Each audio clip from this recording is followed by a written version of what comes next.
Why is it important to take inspired action? It's important to take inspired action because when we take inspired action, it brings us one step closer to our ultimate soul fulfillment. Hi, I'm Bella Elysian, and thank you for coming to my channel. Let me first start down by breaking down what inspired action is. Inspired action is when you suddenly have an idea to do something. Maybe it's, hey, I feel like painting right now, and it might be unconventional. Maybe you don't even have any paint supplies. Maybe you need to go buy a canvas and get paintbrushes and stuff, but you do it anyways because you were inspired to go paint. And maybe you don't even end up painting. Maybe you go to the craft store and you find something else there, and you find fabrics, and you take those fabrics and you start making a dress or something. And maybe you make a dress and you post a picture in that dress when you're done, and you go viral and everyone wants that dress, and suddenly you have made something that only you have, and it's in high demand. So inspired action isn't about the actual thing you're inspired to do, but it's about the fact that you have that information downloaded into your brain for a reason, because it's aligned with your highest version of yourself. And your highest version of yourself is someone who is abundant, prosperous, happy, content, somebody who is understanding, balanced, excited, joyful, childlike. You know that saying, childlike is the or what is it? Oh my god, I'm forgetting it. But it's like, childlikeness is the closest, you were closest to God when you were like a child. And it's because children moved from such a pure place. They do things because they want to. They don't sit there and think, what is this going to do for me? How is this going to benefit me? Oh, I want to paint, but I don't have the resources. It's not worth it to go get this paintbrush. Let's just not do this. It's not worth it to follow my dreams. It's not worth it to do the things that get me excited. That's basically what you're telling yourself. Children don't think this. They have these feelings and they do whatever it takes to do it. Now their parents might tell them no or something like that, and then along the way it forms these misconceptions that we can't have the things we want, that we can't do the things that make us happy, that we have to be a certain way if we want to survive, that we have to be a certain way if we want to succeed. But what if the way to succeed is by just doing the things you want?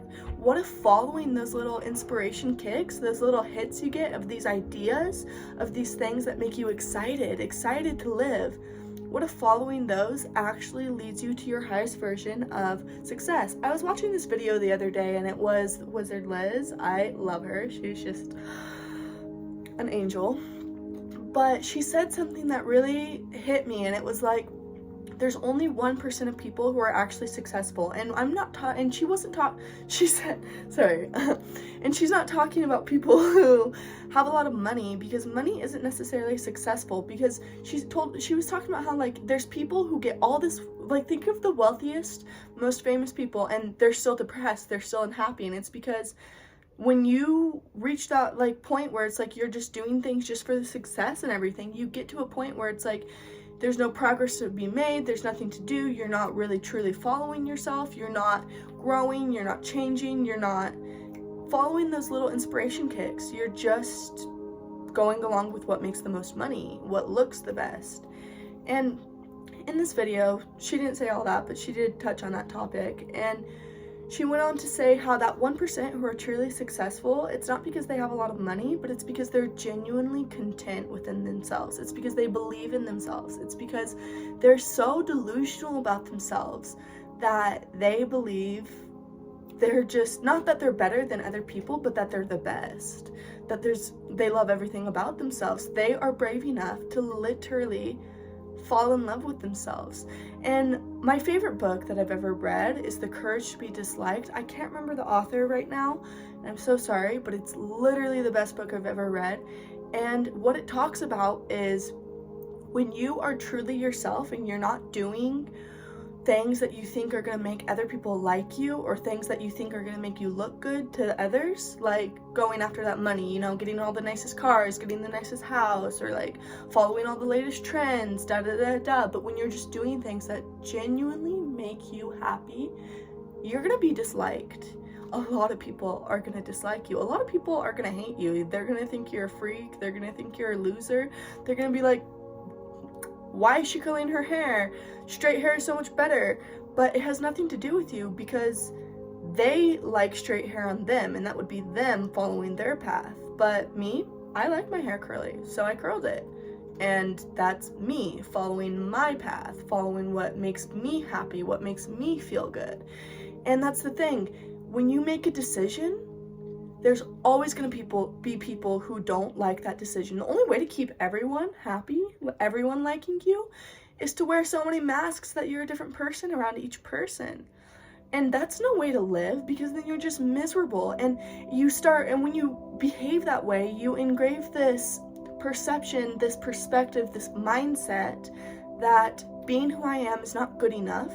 I will not be liked, I will not be successful, and that's why I wear these masks. Because every day you wear a mask to live, you are setting that perception of yourself more and more in stone. When you make decisions because you think it will make other people in your life happy, if you're dressing a certain way because you think your boyfriend's gonna like you more, you're slowly gonna realize, if you ever come to the conclusion, if you ever get out of their ass and get in your own head again, you are gonna realize you might not even like your boyfriend. Why would you like someone who doesn't like how you are when you are doing what makes you happy? That person is not for you. And it's not saying there's something wrong with them or there's something wrong with you. It just means they're not for you. If you feel like you have to be someone else to make your partner happy, that's not your partner. That's someone else's partner, because there is someone out there who is already that person that would make your partner happy. And there's someone out there who is going to see you as your true, genuine, authentic self and think, this is the most amazing, perfect person I've ever seen in my entire life. How can I be with them? I'll do anything to be with them. I will bring the stars down to the earth just to be with them. Like, literally, there's someone out there who will do anything to be with you. So if you find yourself behaving a certain way to make someone want to be with you, you're attracting the wrong things, and you're reinforcing the idea that you're not likable as you are. You're teaching yourself. Everything you do is a lesson for yourself. And what you're doing when you behave a certain way to make your parents like you, to make your siblings like you, to make your friends like you, you teach yourself, I am not good enough as I am. I am not successful as I am. I am not stable as I am. I am not good as I am. I'm just not good enough. That's what you're telling yourself, and it totally fucks up. I need to get rid of my language. It totally messes up your whole solar plexus, and it just messes up your whole vision of yourself. You're never gonna be happy. You're never gonna be content, because you're gonna be living a lie. You might walk around with a smile on your face, but it's a mask. You're just smiling because you've learned that when you walk around smiling, people like you more. But do you feel happy? Are you smiling because you're happy? Or are you smiling because you think it will make people like you? That's another thing of you feeling like you can't express your own emotions because your own emotions aren't valid enough. That's what you're teaching yourself. Every action you make, if it's not aligned with who you really are, if you're not making every choice and action based off of inspired action, based off of how you feel, based off of what you feel is most aligned with you in the moment, then you are teaching yourself, I am not enough.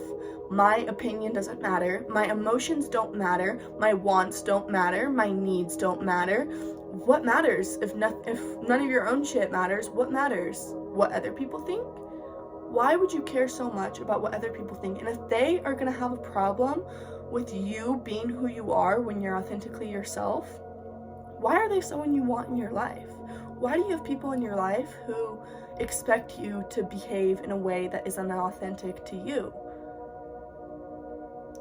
I don't know. I just think if you're gonna be living on Earth in this messed up place, like, there's so much trauma, there's so much hard things that every person goes through.